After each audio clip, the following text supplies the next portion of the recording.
राधे राधे बहनों। आज आप लोगों को एक गारी गीत फिर सुनाने जा रहे हैं। जैसे शादी बारातें होती हैं, समधी समधी मिलते हैं तो रिश्ते बनते हैं। आज हम समधी के लिए एक गारी गीत गाने जा रहे हैं कि उनको समधी को जेल क्यों हुई, क्योंकि वो किसी से नैना लड़ा बैठे थे या इश्क कर बैठे थे ये कहिए, तो फिर उनको जेल खाने में जाना पड़ा। और वो पड़े होंगे और वो जेल खाने में पड़े होंगे तो वो कैसे होंगे, क्या क्या हाल हुआ होगा उनके साथ में। तो आइए आपको इस गाने के माध्यम से बताते हैं।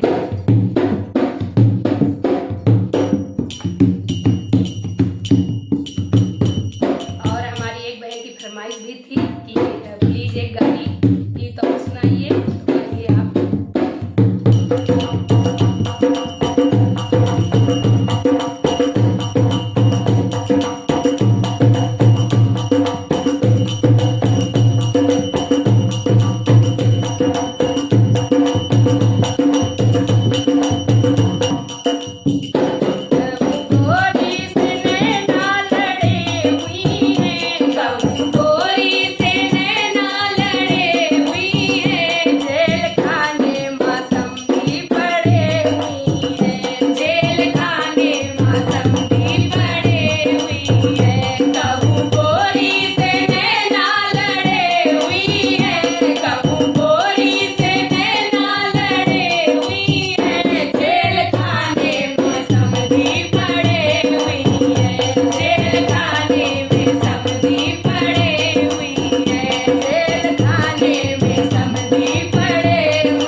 बड़ी